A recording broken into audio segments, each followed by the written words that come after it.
బంగారు తేనెపట్టు. అనుభవం ఉన్న పెద్దల మాట వినాలి. అన్నీ మనకే తెలుసు అని ఎప్పుడు అనుకోకూడదు. ఇలా అనుకోవడాన్నే అహంకారము అని అంటారు. ఇది ఎవ్వరికి ఎంత మాత్రం పనికిరాదు. మంచి చెడులన్నీ తెలిసిన పెద్దవాళ్ళు చెప్పిన మాటలు అనుసరిస్తే ఎంతో మేలు జరుగుతుంది. ఈ విషయాన్ని మహాభారతంలో ఉద్యోగ పర్వతంలోని నీతివేత్త విదురుడు ధృతరాష్ట్ర మహారాజుకు వివరించి చెప్పాడు. ఆ కథ ఏంటో చూద్దామా. ఒకసారి విదురుడు మరికొందరు మునులు కలిసి తీర్థయాత్రలకు బయలుదేరారు. అలా వెళుతూ ఉంటే అడవిలో ఒక చోట కొందరు వేటగాళ్ళు వారికి ఎదురయ్యారు. ఆ వేటగాళ్ళు విదురుణ్ణి మునులను చూసి ఎంతో వినయంగా నమస్కరించారు. తాము కూడా వారి వెంట తీర్థయాత్రలకు వచ్చేందుకు అనుమతించమని వేడుకున్నారు. వేటగాళ్ళే అయినప్పటికీ వారెంతో వినయంగా ఉండడాన్ని చూసి సరే అన్నాడు విదురుడు. అంతా కలిసి ముందుకు సాగారు. అలా వెళ్తుండగా గంధమాదన అనే పర్వతం కనిపించింది.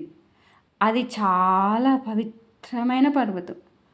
ఆ పర్వతం మీద ఎంతో విచిత్రంగా పొదరిల్లు లాంటి ఒక ప్రదేశం ఉంది. దానికి చుట్టుపక్కలంతా దివ్యమైన ఔషధులతో కలకలలాడుతూ కనిపించాయి.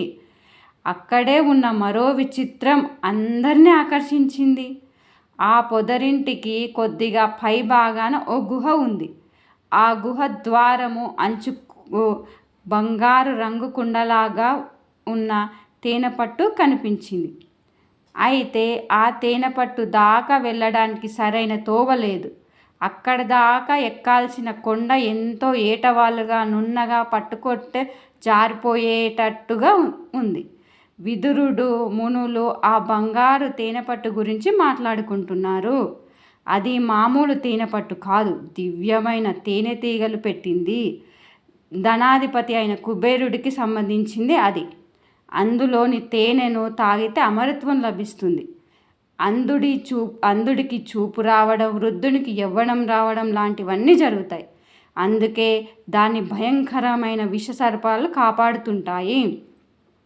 అది ఆ తేనెపట్టు గురించి చెప్పుకోసాగారు.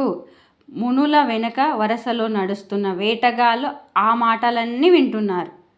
తమకొక అవకాశం ఇమ్మని అడవుల్లో పుట్టి పెరిగిన తమకు ఆ తేనెపట్టును పట్టుకురావడం ఏమంత కష్టం కాదని అన్నారు. కానీ అనుభవజ్ఞులైన విదురుడు మునులు వాళ్ళను వారించారు. అంతటి అద్భుతమైన తేనెపట్టు కళ్ళ ముందుంటే దాన్ని చేజిక్కించుకోవడం కష్టమంటారేం? ఈ బక్క చిక్కిన తెలివి తక్కువ మునులు అని ఆ వేటగాళ్ళు అనుకున్నారు. చేతగాకపోయేసరికి అక్కడి దాకా వెళ్ళడం కుదరదని, పాములు కరుస్తాయని ఏమో కళ్ళబుల్లి కబుర్లు చెప్తున్నారు అని ఆ వేటగాళ్ళు మనసులో అనుకున్నారు. కానీ మనం అడవుల్లో పుట్టి పెరిగిన వాళ్ళం, ఇలాంటివి మనం ఎన్ని చూడలేదు అని అనుకున్నారు. ఈ మునులను చూసుకొని వాళ్ళు నవ్వుతూ ఉన్నారు.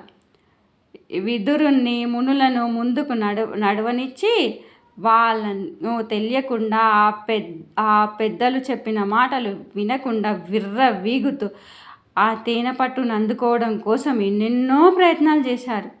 కానీ అవేవి ఫలించలేదు.